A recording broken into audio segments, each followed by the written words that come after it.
Hello and welcome to the live stream for Be Emboldened. We have Lindsay Mendenwall, our author, apologist, and expert researcher into all things related to theology, cults, etc. and Naomi, our Depends on founder. who you ask, Natasha. I'm just going off script today. We're all going off script today. So, and then Naomi, who knows Naomi. really amazing people. Our incredible executive and founder of this organization, and me, Natasha, your board chair, here to have a conversation about OneTaste. Should we give a warning at the beginning? Like, no little kids in the room. No, like we're gonna start off with that for absolutely. Sure. Thanks, Lindsay. This one is especially important for that one because today's live stream absolutely does include not only the subject of spiritual abuse, but also sexual abuse. And this conversation may include mentions of other potentially triggering topics, domestic violence, etc. So if hearing about this topic may cause you harm at any time, we do encourage you to disengage, to listen with caution, to pause, step away as needed as you choose. So thank you for being here and thank you for watching safely. So we're going to talk about how we're going to talk about this. So yeah, Naomi, we are. And I'm so sorry that I'm cutting you off. Because I know typically our format would be, okay, Lindsay, give us an overview. And before Lindsay does that, because yes, you are going to give us an overview. Okay, because you're like, no, but yes, it is coming. So just hold tight for a second. I was saying to Lindsay before we hopped on, I was like, you know what, let's just go ahead and go live and let's just kind of process this through a little bit alongside all of you all. I want to start with, if you have not watched this documentary, it's called OneTaste. It's on Netflix. If you have not done any investigation really into this, I would not recommend that you do so. I wouldn't encourage it. If you have not already seen it, I wouldn't recommend that you go see it. And for so many reasons, again, we'll give a bird's eye view for many reasons. One, I had to go back and rewatch it because I had not taken any notes on it the first time. And it's been a couple months since I watched it. And so I was like, gosh, I really need to go back so that I can make some notes and make sure I have my thoughts together. And I'm rewatching it and I'm feeling like I'm going to throw up. I mean, it was very difficult to watch. I needed to take some breaks from it. I asked my husband to pray for me while I was watching it because I was having just like a very strong response to it.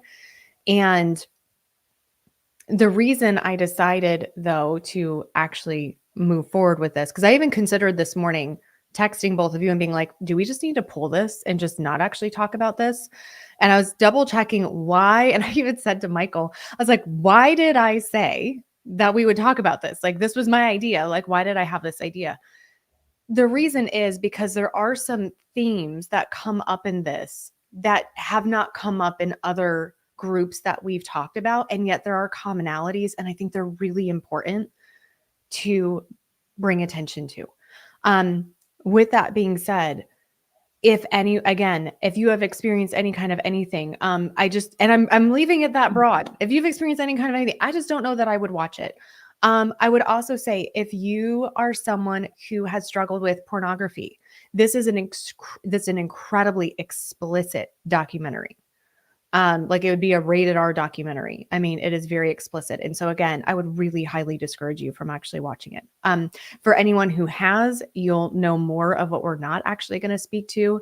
I want to approach this conversation different too, in that I'm not recommending that we share a lot of quotes and things like that, because again, it's very explicit. So we are going to go more bird's eye view, and then we're going to hone in on the themes, the connection with spirituality and those sorts of problems that go incredibly awry and cause really significant harm. There still will be some mention, though, of some of those trigger warning topics that Natasha mentioned in order to talk about those common themes. So again, some differences in how we're going to approach this, why we still think there's value in approaching it. And again, I wouldn't recommend watching it. I'd prefer to never watch it again. And I say that with respect for those who got pulled into this and who have gotten out. I am not trying to come out and say awful things about people that's not what we're doing here. I'm saying that what leadership did, what the founders did, and the harm that it caused to people, it's of such a nature that, people could have a very visceral response. And I'm just wanting to be respectful of that for those who are survivors. Yeah. Lindsay, anything I've missed there? Anything you want to add? Anything you want to change? If you're on the other side where you don't like talking about sex, this is probably not the podcast for you. Just to be frank, I struggled getting through all of the research and had to look up words because I didn't understand what they were talking about. And so just know that we're trying to approach this conversation with respect toward the survivors, recognizing that some really awful things happened, and we're probably not going to talk about all of the awful things because they're really awful. Yeah. Okay. So with that, as always, please feel free to ask questions. Again, we'll answer them to the best that we can and in the most appropriate way that we're able to do so, which may mean, depending, we might not be able to answer. We might just have to give a reference, or so we'll see how this goes.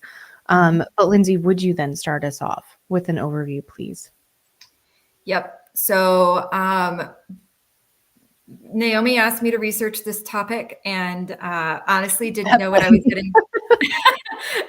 It's interesting because people keep asking me to research things, and I do that. I love to learn, and I love to be the person that does the things and researches. But I didn't know what I was getting into initially when I said yes, and I'm okay with that. Sometimes we have to research things so that we can put awareness out there, so you can spot maybe the things, because frankly, the group that we're talking about, OneTaste, is an offshoot of another group. So it's not the person who founded OneTaste was part of another group as well. So it's not like it's over, because what I'm going to tell you first is that the founder of OneTaste was just convicted, actually, in a court of forced labor conspiracy. This literally just happened on June 9th. So today, while we're recording this, is June 12th. So she was just convicted, and I'll tell you what the court convicted her of, because I would like that to be the premise of where we start. Forced labor conspiracy subjected her members, and this is from the court, to economic, sexual, emotional, and psychological abuse, surveillance, indoctrination, and intimidation. So the person that we're talking about her name is Nicole Daedone. Back in the early 2000s, she founded an organization called OneTaste. OneTaste actually did not pick up very quickly. In some of the other videos that I watched, including a TEDx talk she gave in San Francisco in 2011, she noted that they went for a really long time without so-called customers. People weren't interested in what she and her co-founder were selling. What were they selling? They were selling something called orgasmic meditation. You can figure out what that means. But OneTaste, to give you more clarity about why they call it OneTaste, it comes from a Buddhist saying called, "Just as the ocean has one taste, that is salt," right? It just tastes like salt. The Buddha's teaching have one taste, liberation and freedom. Now, it's odd that a tight control group would have a mantra about liberation and freedom, but in their minds, OneTaste was founded on this principle that orgasmic meditation, specifically female orgasm, would lead a woman to have complete freedom and liberation from whatever was holding her back. That's entirely what her TEDx talk in 2011 was about, was women coming into her office and saying, "I can't figure out what's wrong. What's wrong? Oh, well, have you tried this?" And that is how OneTaste was founded. They really started to take off when the New York Times ran a somewhat positive article on the organization, and picked up speed in the early 2011, 2012, really 2014, and started getting a lot more followers, people that lived together in community, but also people who would come to their location for yoga classes or other courses about not just orgasmic meditation, but other things that Nicole claimed that she could teach people. So people were paying money for these courses. I've heard several numbers floating around. So they range, the courses from what I saw, ranged from like $3,000 all the way up to $15,000. One survivor said that she invested upwards of $100,000 in the courses that she took from Nicole and other leaders of OneTaste. Let's see, what else do you need to know about them? They would basically live their lives as normal people, like day-to-day jobs. They would go to work and then they would come home, and they would be a family together that would experiment with one another. This group was initially considered positive, like I alluded to before, so positive, in fact, that members of Hollywood promoted it. One famous person that promoted it was Gwyneth Paltrow. To be fair, I don't think she understood the ins and outs of this group when she was promoting it. She didn't really know what she was promoting. But I think that's a word of caution. You shouldn't necessarily join something or participate in something because somebody who has authority or who is famous promotes it.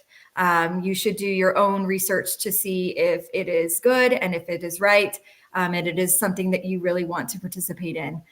Sometimes we do a call to authority, right? That's ethos.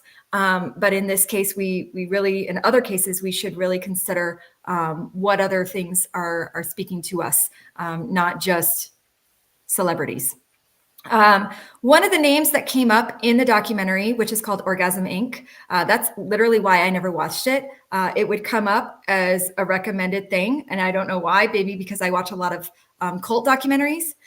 So it came up and I'd be like, absolutely not. Why are you recommending me that? And so I had to like go find it. But that title was like something that I figured I didn't want to watch. And I didn't, turns out, didn't want to watch it, but I did. But one of the names that came up that one of the former followers said was L. Ron Hubbard. If you've watched our live streams before, you'll recognize that name. L. Ron Hubbard was not only a science fiction writer, he was the founder of a famous cult that is still active today, Scientology. And one of the former members said that Nicole Daedone really patterned a lot of what happened at OneTaste around L. Ron Hubbard. And I think that's pretty instructive. L. Ron Hubbard was abusive and wasn't a good leader. Everything was really about his wants and his needs. He would tell people that he was doing it for them, but ultimately they were the ones suffering and he was the one benefiting from the things that were happening in his organization. And it seems like, based on what we can tell, the courses, the living together, the weird things that happened in the community, that it really is set up a little bit like Scientology. Now, there's no mention of children. I didn't hear anything about children in all of the things that I watched. I didn't see videos of children at all.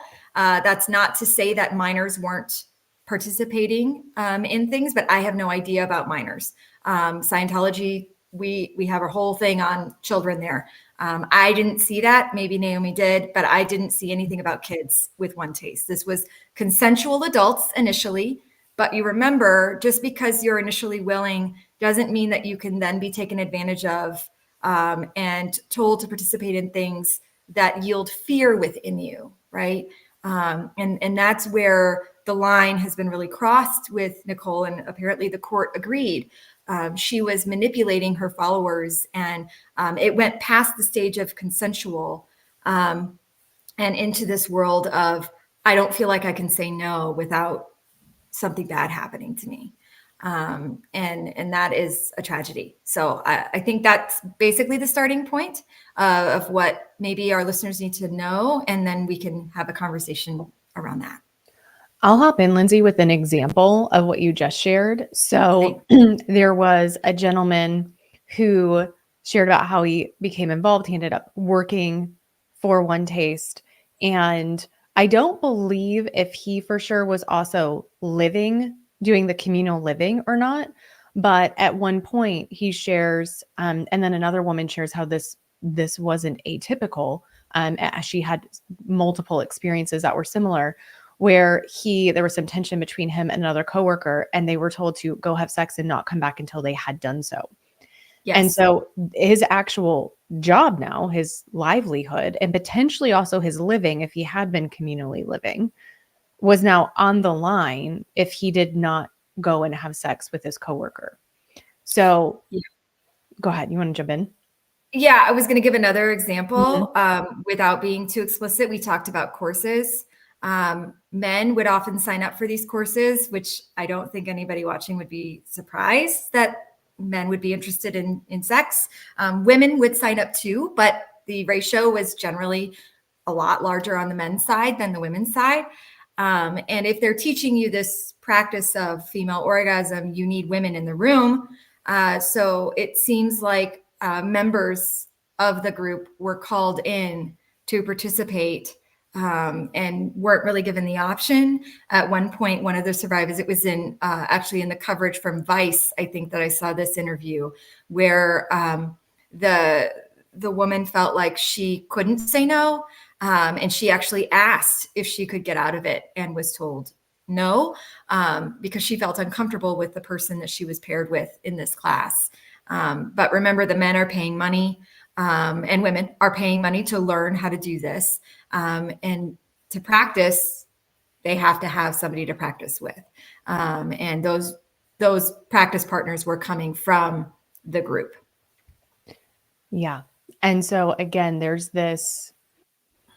an opportunity to get involved or not get involved in the beginning, but the whole story isn't given in the beginning, which is a commonality that we see among high control groups, right? Is we're not getting all the information.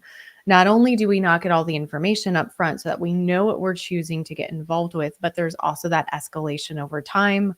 Oftentimes, so you think about, the saying about the pot and or the frog in the pot of water, where it then, it's not boiling when you drop the frog in, it would probably jump out.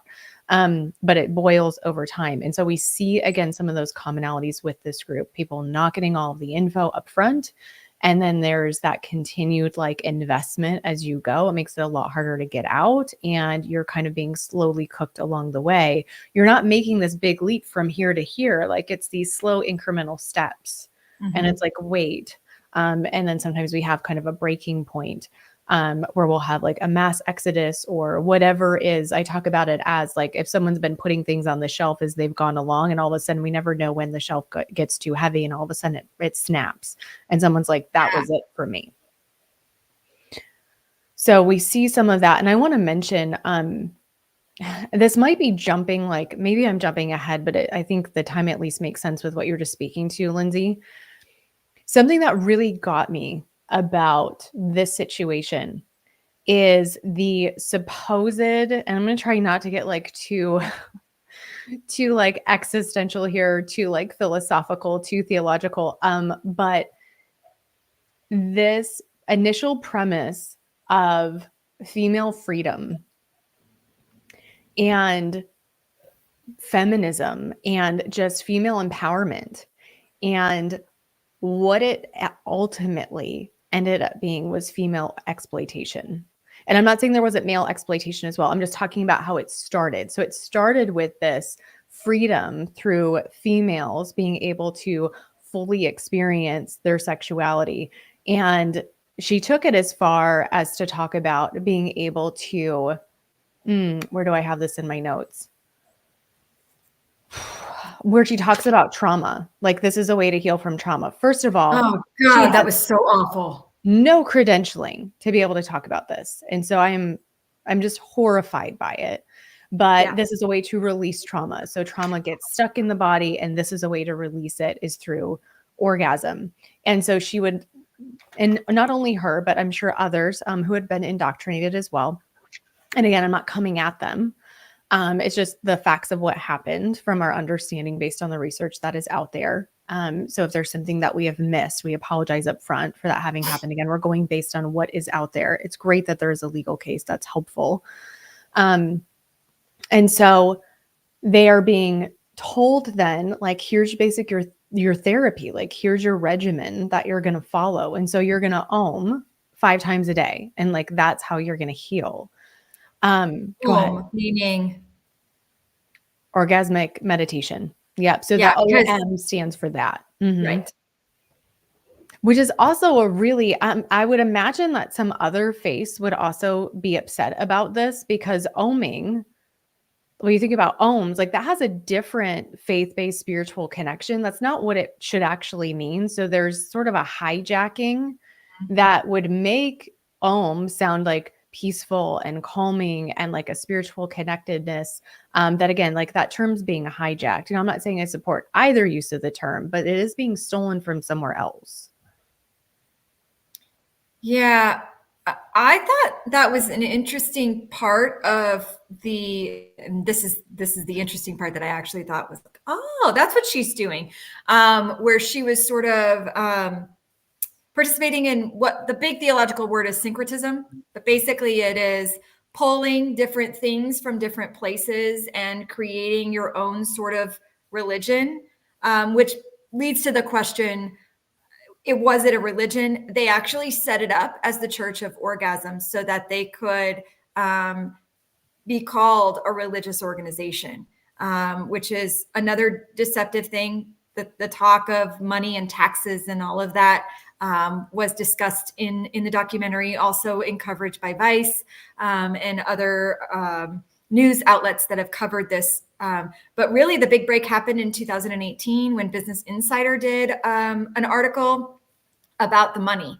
And that was kind of what was the big talk, like, wait, what is happening here? And that led to then one brave, maybe others, one brave survivor came out with her story and actually had a case. And there were a couple of others who started talking about it. But then that leads to the question, well, does this still exist? So that's an interesting question. Yes, but it's under a different name. It's called the Institute of OM. And it's hard to get information up until this court case that was recently reached its conclusion.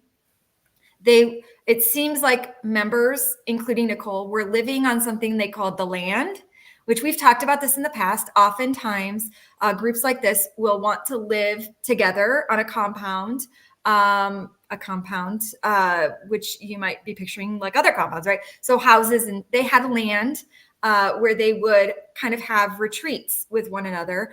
That property is actually for sale right now for $12 million in north of San Francisco. So I'm not sure what is happening with the group and where they are, but they still exist. We're just not sure in what capacity they exist. And the charges and the conviction that Nicole got, of course, she's probably going to appeal. But one of the articles I read, I think it was in the New York Times, it might have been the New Yorker, is she could get up to 20 years in prison.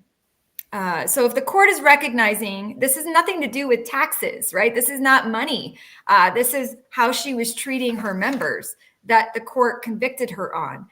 So if the jury is recognizing this, and often that's not what happens in these kinds of cases. This is kind of a big deal for a leader of a group like this to be convicted of this. And I'm wondering what kind of precedent that will then lay for other groups and other organizations, if it will open the door for other convictions to come down the line. Yes, hopefully this does prove to be big. Mm-hmm. Yeah. There are some things that happened, I think, in this situation that does make it a bit more clear cut, depending on exactly what. Yes. So, and some of the video footage, good heavens. So I blushed a lot because there were two reasons why I was blushing. One, I get embarrassed very easily when we're talking about sex. That's just something I've always been like. I'm not a prude, but just something about it. And the other reason I blush is like, I felt gross. Like watching people be manipulated and abused like on screen. Like we don't often get video coverage of the actual things that are happening. And we did in this case. And that is really tragic for some of the survivors because that video exists and it's out there. I will say that the documentary does blur things, but the blurring doesn't help. Not really. You can still get a sense of what's happening. Did you want to talk about the weird occultic-like things that were happening, Naomi? We can. Yeah, let's connect that in 1 second. I want to make sure, because I don't know. Might be concerning. I can't remember exactly how I phrased this 29 minutes ago. But I want to make sure that it's clear when I said I wanted to vomit watching it, it is not because the people were so disgusting or no, it was because this like really got to me. And I think it's because there are some personal connection elements. And I hear a lot of survivor stories. And I know the depth of the harm that is caused. And what made me want to throw up was the horror that I was seeing done to people who are made in the image of God. That's what made me want to vomit. And to hear some of the comments that were mentioned. So essentially, not even essentially, I'm going to read these couples they might be slightly paraphrases because I didn't want to keep backing up to get it word for word. And again, definitely a trigger warning for these, please. You already have an idea of what we're talking about and can probably imagine where I'm about to go. So again, I'm not going to take it all the way like they did in the video. But Nicole shares about how her dad was a child molester, and he was in prison, and he had experiences with young girls and had used her as bait for the young girls. And she goes on to talk about how the world just couldn't handle her dad because he didn't fit into the world's box of what all of this looks like. And then she shares about how, this is almost a direct quote. Maybe I got a word or two slightly off, like it is instead of it's or something, but this is pretty accurate. If you really want to know how to deflect rape, it's to turn on 100% because then there's nothing to rape. And then she talks about how she would want to have shirts for people that says, I was raped and all I got was a victim story. And this is so far beyond minimizing or dismissing. I have a hard time capturing words, again, for the horror, for the injustice, for it's disgusting. It is pure evil. This is pure evil. This is telling people that they can't actually be raped, or if they are, then it's just because they didn't handle it the way they should have. They should have done something else, and then it couldn't have been done to them. And it also breaks my heart for what her experience has been, because this is not a woman who has healed. This is not a woman who has moved forward in healing. I'm not saying full healing on this side of Jesus's second coming is going to happen for her, but the work has not been done, and it breaks my heart for her as well. This is awful, awful stuff. None of it is true.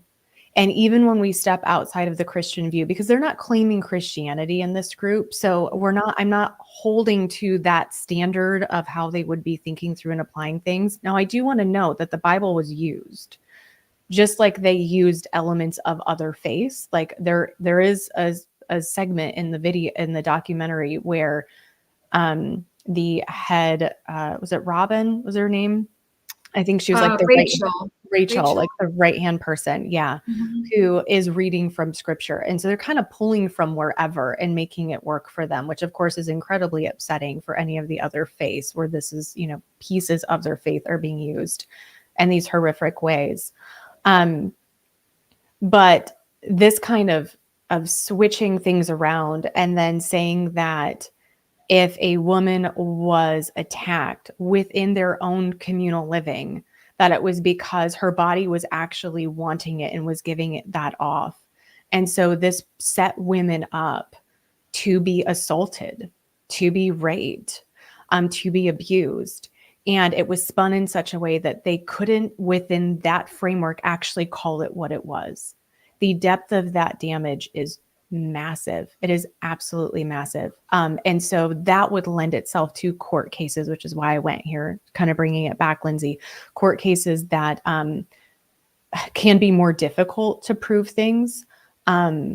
And I absolutely agree with your phrasing, like very brave, courageous individual, maybe individuals who did come forward and share about this. And I feel so broken on behalf of everyone involved. So Lindsay, I'll let you go ahead and jump in if you want to add something there. Yeah, one of the more disturbing parts of the documentary, and I think there might have been some coverage on Vice, so I might be covering both of them together. But there was like this almost a cultic like ritual that happened where they invited investors or like people who would give them money to see an hour long, basically women being what they stroked for an hour. And then the people were invited up by Rachel. You mentioned her, I think her name is Rachel, her kind of a right-hand woman, who called herself, by the way, the teacher of the dark arts of this group, which I'm like flabbergasted. But she would invite these investors in attendance of this like ritual to come and touch the woman as she was having an orgasm, because that would transfer then on to them. And so they really did try to incorporate these weird beliefs into their rituals. And I wonder if it was because they were trying to reassure their followers that they were part of a group or that was participating in rituals and religion, and this had a deeper meaning than just having an orgasm. But she used phrasing like, this is what it means to be a woman. So that then says, like, if you can't have orgasms, then you're maybe not fully a woman, which of course is, there are various reasons why that might happen, medical reasons why that might not happen. It doesn't minimize somebody's gender or anything like that, but she made it seem like they're less of a woman if they're not engaging in these practices. And they also had this, one of the former participants said they had an activity called killing, which was essentially, and they had one video of this. And again, I can't remember if it's on on Orgasm Inc. or if it's on Vice, but they went around the room and would basically say awful things about each other. And they did show where Nicole was in front of a man and just basically belittling him. And he would just respond with, thank you. Every single statement, thank you, with little emotion. And the idea was that they could get in under their skin to break them down and make them, more malleable, right? So they could control them better. That leads into the phrasing of family. We see this a lot in high control groups. They call themselves family. And that yields this desire for connection, which is Nicole's whole claim, right? You are going to be a better connected human with orgasmic meditation. So we're going to be connected. We're going to be like a family with one another, which then of course causes people to just be with that group and separate themselves from others, which then sometimes yields to really bad things happening. And in this case, they did. So there were just a lot of things that kind of converged together to make this a really awful situation for the participants, the people who bought the courses. Even I would say there's going to be some fallout with them. Like, oh my gosh, what did I participate in? What did I contribute to? I thought I was just paying for a course on how to please my woman, and it was deeper than that. It wasn't. If you want to find ways to please your partner, go see an actual therapist who can help you with those things. Somebody who is certified in that. Nicole doesn't have certification in anything. She has, I think, a bachelor's in like gender studies from 1994 or something. So a long time ago, and no certifications that I could find in sexuality or in therapy or helping people. And that's problematic. So if you are struggling in those areas, go to a licensed professional who can help you with those things. Go to a doctor, a medical professional who can help you with those things. You don't have to take courses from somebody who's not qualified, who says all the right things, but isn't actually qualified to help you. Go seek actual experts to help you. And I think some of the evil brilliance of how this was set up was that bringing in of spirituality, because she knew her demographic. That definitely is going to appeal in a different way to people. It's going to create a curiosity that otherwise might not be there. People would be more apt to be like, what? But you bring in the spiritual element, and it also can then increase the price point. And some of this was spoken to directly. And it also just really adds to the confusion. But people who are seeking and are open to a spiritual element of themselves, and they're wanting to explore that, and they see these new options. And again, it very much started in one place. And then, like Lindsay, the example you brought up, that was from the Orgasm Inc. And unless it was on both, but they actually said they called them killings. So there was like a real boldness in naming stuff. I mean, she was very bold. I mean, Yeah. she wasn't just like pretending that this was going to be fluffy and then it wasn't. Like, I mean, she was bold. I mean, I think to go from, okay, the female orgasm and this is what we're doing, to someone standing in front of me and now I'm saying, you're fat. You're never going to get outside of the tightness of your personality. I mean, these are examples of things she's saying, and it's just, thank you. Thank you. And then at the end, it's not like there's some kind of hug, or they're facing each other and then they turn and they both walk away. I mean, that's the end of it. And they're calling it killings. It's like, well, what does that have to do with anything? Like, why would that even, outside of just further breaking a person down, further making someone controllable?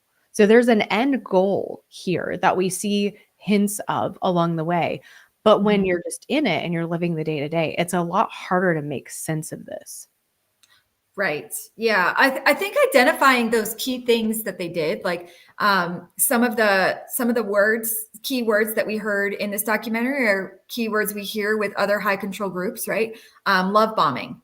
That was a thing, right? They would make themselves feel good. We promise we'll be a connection and a family. You're so great. You're so beautiful. You're so sexy. Commenting on their sexual organs. There was one woman I can't remember where she was. She was a former member, but she said that she had never felt so seen before. And like, what? And I think Nicole even described her first experience with orgasmic meditation, where this might've been in the TEDx talk, where she went home with a guy and expected that they were just going to have sex. But what he did is take off your pants. I'm just going to take care of you. And went through this whole process and started describing her sexual organs to her. And she used those similar words. I never felt so seen. I never felt so appreciated for who I am. And that kind of language can be really strong, especially if somebody is overcoming traumatic events like Nicole did. We know that she overcame or is trying to overcome. I'm not real sure if she's ever dealt with it really.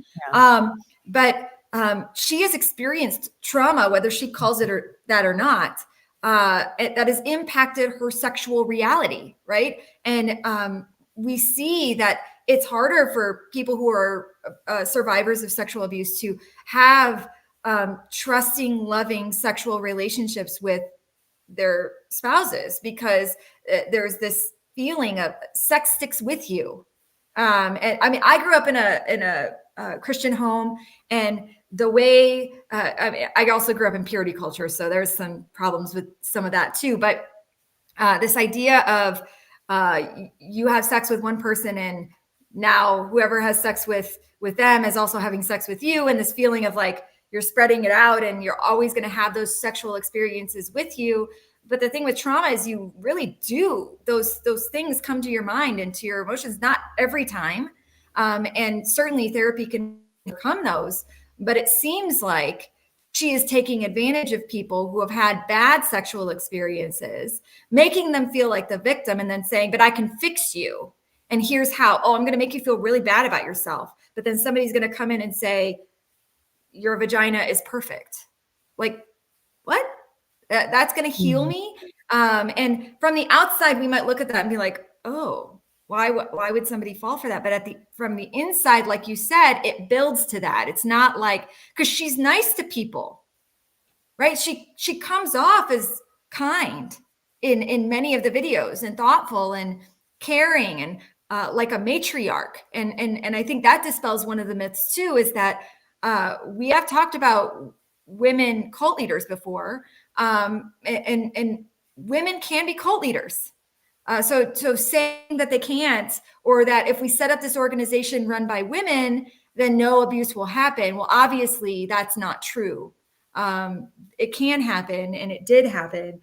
So just because somebody says the right words, or makes you feel good in the moment, we have to use our brains too and think rationally about things. But sometimes it can be really hard, and we can't see the signs because we are looking for a connection, and people within the group can give us that connection, at least initially, and make us feel good about ourselves when nobody else has in the past.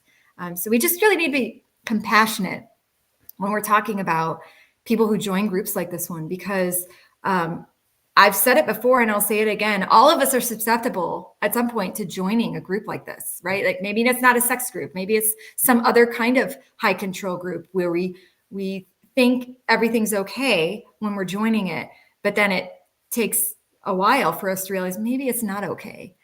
So we have to be aware of those warning signs so that we can start to see red flags if they start to come up. I want to comment on two things. Yes, ma'am. The first one is ultimately then where Nicole went with this, continuing it forward, is how you prevent yourself from ever being a victim again is essentially that you give all your power and control over, and you just fully lean into that, because no one can take something from you that you are not willing to give them anyway. That's basically what she boils it down to. And that is a lie. Because really what happens then is we are more of a victim. We are increasing our likelihood of being victimized. And we then, oh my gosh, I mean, it's such a mess. It is such a mess. We totally give control to everybody else. And it makes it a lot harder at the end of that to trust that we're even safe for us. Because, well, I didn't do this then, or I didn't do that then. And well, can I trust me that I'll walk away? Can I trust me that I'll set a boundary? Like, am I even safe for myself? And that's some of the psychology then that comes into play. And I see this every day, at least 5 days a week. And it can be rebuilt. We can rebuild that. It takes time, and it doesn't just take time. It also takes activity. Like, it does also take action and breaks too, but it also does take action. Like, kind of okay, I have a due diligence now. If I have a goal of moving forward, I'm going to need to take action in this area. It's not just going to heal itself through time. I'm going to have to actually treat it. And so what she was offering just exacerbates to the moon and back. There's nothing about it that is actually helpful. The other thing that I want to mention is where you brought up purity culture and that idea of like, okay, if I have sex with this person, they have sex with that person. It's like I had sex with that person too, and all of that stuff. I didn't think it came. I'm concerned that it didn't come through as clear as how I know you meant it, Lindsay. And so I just want to make sure that we make sure that it is. Lindsay's, I know that we're not saying that we agree with that theology. Like, we're not agreeing with it. No. Lindsay, I know you're pulling a parallel of there's a actually, do you want to go ahead and clarify it? Because I know that. No, go ahead. You're doing a great job. That maybe it was heard wrong. And I want to make sure that nobody thinks we're saying that, because we're not. We're not saying that. That was where Lindsay, like, there's some things wrong with purity culture. Yeah. I mean, I remember like horrible things happening. Like, telling girls that if they had sex with one person, be like pieces of gum. And this isn't just like in the 90s. Like I recently heard this happen in a church that I've discussed previously in live streams. You can go back and watch those. But a church that I was a member of, somebody said that they tell their sons not to look for a woman who is like a chewed up Oreo. What? So we need to clarify, like, that's not theologically sound, and it's not appropriate, and it's not right. You are forgiven and cleansed by Christ, and also, like, that's not true. Psychology, go look at psychology. But yeah, I think I was just trying to draw a parallel. I probably didn't do it clearly enough. Thank you, Nicole, Naomi, for doing that, and making sure that it was clear. Yeah, no, you're good. And I knew what you were saying. I just wanted to make sure again that everyone else knew that what you were saying. It can be. What's up, Natasha? Oh, no, what you said earlier, Naomi, I just thought there was a comment that came through that actually I thought was really poignant for what you were talking about before the purity culture clarification, related to not even be able to trust yourself. And so I just want to share this with everyone related to the killings, that language. Christy writes, killings seem very similar to die to self, like the teacher is helping them become their true self, similar to crucifying the flesh, taking that concept and twisting it where you can't even trust yourself, like you're killing yourself in order to be part of this group. So I thought that related really well to what you were saying, if you guys have any comments on that. Yeah. So this idea of giving your life over to somebody else besides Christ, by the way, allowing somebody else to control your behaviors and your actions, that should be a red flag in most situations, because people like this leader are intentionally manipulating you with your feelings.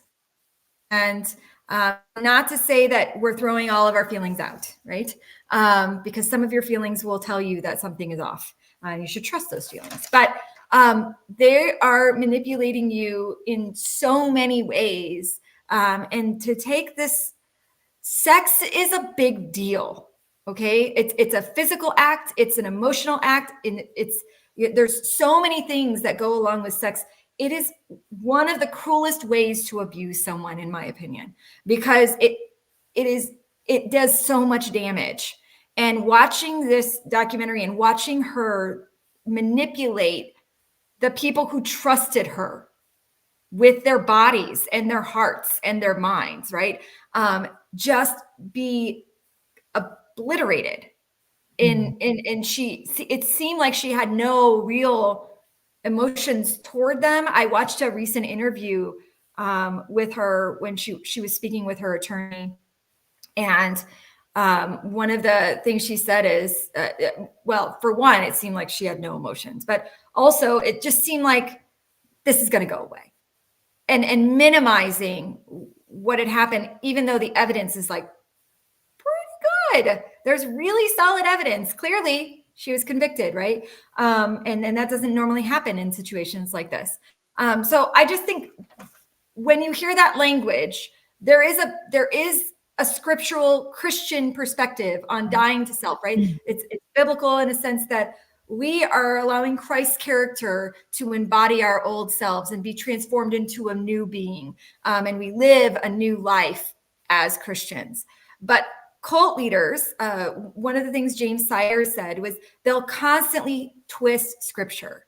And Nicole Daedone did that, not just with Christian scripture, but with other texts that were spiritual, from the Buddha or Hinduism or name it. Really, I think she took it, right? Twisted it and made it into a tool to manipulate her followers. And the fallout, we're just starting to see it.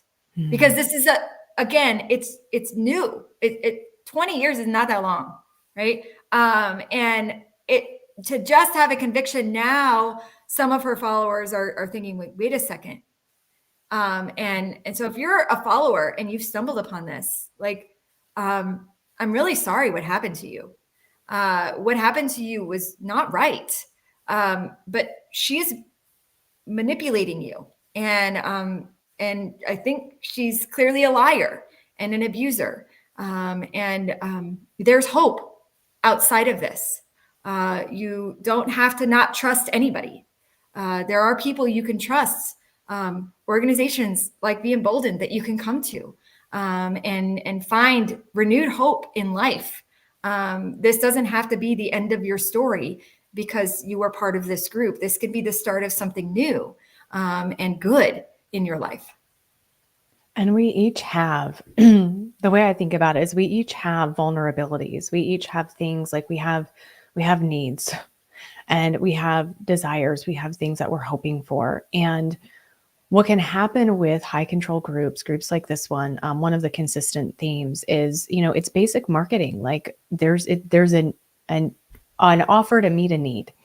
And so, okay, here's something that can meet that need. And gosh, we want the need to be met. And when we're hopeful and we're searching, and I commend that, like we're not giving up. We're like, okay, is there possibility to like meet this need? And I'm trying to figure it out. And we can get swindled. And it doesn't mean that someone is dumb. It doesn't mean people would be like, oh my gosh, what's wrong with me that I got, you're like every other human who has a need and who's trying to figure out how that need can be met. And people are sometimes cherry picked for that of like, oh, I know that this is like a deep need that they have. And then we have examples too, where Nicole would be unrelenting even in front of others until you were so confused as to what you really wanted. You just kind of agree. And ultimately, if I were to boil this down, I mean, at least at the onset, again, it got worse. It increasingly got worse and worse. It got so bad, again, that a woman no longer had a right over her own body. But people were initially, at least, literally being sold an orgasm as the answer to their emotional, their psychological needs. And it wasn't even mutual, as in like a mutual, intimate, loving, safe, committed relationship. I mean, that's not even what's happening. They weren't even allowed to look at each other. No, like it's literally being serviced. Like it's just, and it would probably be great. And I don't say this flippantly, and you guys, anyone watch it, I'm not saying this sarcastically. Like if healing was as simple as something like an orgasm or whatever it would be, fill in the blank. I think sometimes in Christianity, I see people who have come out of Christian-based cults where they thought there was just going to be miraculous emotional healing. And we don't have precedents for that in scripture. People aren't miraculously not grieving anymore. They're not, I mean, it's like, no, I mean, and I think that would be contrary to the Lord's goal of us becoming like him and sanctified and building character. So, I mean, it would just shortcut all of that. And so I can see why that doesn't happen, because the rest of it all kind of gets funky then. And I wish that it were more simple. There's goodness in it not being as simple. There's goodness in that slow healing over time. It really sticks in a way that it wouldn't otherwise. And we change in the process in ways that, please, if you are someone who's a survivor and you're like, yeah, I've changed and I don't know that it's great and I wish I could be me before that, there's so much beauty that's possible. There is so much more that is possible for you and for your life. And so what we get sold sometimes is really just a financial gain or a power gain or a sexual gain, any of the above, all of the above on behalf of somebody else. And none of us are, again, like immune from the possibility of that happening. And so we learn and we grow and we investigate and we explore, we get tools on how to do that. And that's something that I really love to do here at Be Emboldened, so that people can start to catch these things and prevent re-victimization as well as victimization if someone has not run into something like this or the other topics we talk about. So again, thank you so much for being here with us and allowing us to be able to talk about something that, again, it brought up themes. My group had sexualized stuff. It was it was based on that. It was based on my dad wanting to sleep with a lot of women. Like, I mean, just boil it down. He wanted to have sex with a bunch of women and he wanted to somehow make that be okay. In a culture, he was born in 1932, in a culture that was not going to say it was okay. at that time. Okay. So like that was the goal. I'm aware of that. And so there are these themes. And again, this gave us an opportunity to share more about this specifically. But again, some of those commonalities that just haven't come up in other places. So I hope that this was safe. I hope that you were able to approach this conversation in a way that was safe for you. And I'm going to wrap it there. I don't think I have anything else to add. Lindsay, any final words, Natasha? No, I think you did it. Great. Yeah. Thank you for landing the plane there. I know that I don't know if it's ironic or not, but we do have a code that we are promoting that for people to get 25% off of joining the conference that's happening in the fall. So I just want to give a little plug for that. I think it's fitting that the code is freedom25 because we are about true freedom here at Be Emboldened, and we want people to see that freedom in their own lives of taking agency and ownership over their choices of what they want to believe, what they want to follow. What they do with their body, absolutely. So July 4th is the only day this code is good for, but we would love to see you in person at our conference in Sevierville, Tennessee, September 12th and 13th this September. So please check out beemboldened.com. I'm going to put a link in here where you can buy tickets to that concert. This 25% off goes towards a ticket that you can get 25% off joining us this fall. So we'd love to see you there. This is an amazing group of people that are really, really passionate about seeing freedom and healing in people's lives who have suffered. So thank you for watching. Thank you for being part of this. Natasha, that was just a quick misspeak, which I do all the time. So please, you all correct me anytime you hear me do it, because especially when my brain gets tired, it starts to happen a lot. But it is a conference, not a concert. Sorry. Wow, you're totally fine. No, you're fine. Is Lisa Childers going to be there? Maybe she'll like sing a song. There will be a pianist playing piano. See, there you go. See, so kind of a concert. Just so you don't like buy a ticket and then you're like, this is really disappointing. Yeah. Realistic expectations. Okay. Oh, we hope to see you all there. We hope to see you all on our next live stream as well. Thank you, Lindsay. Thank you, Naomi. Bye, everyone. Bye.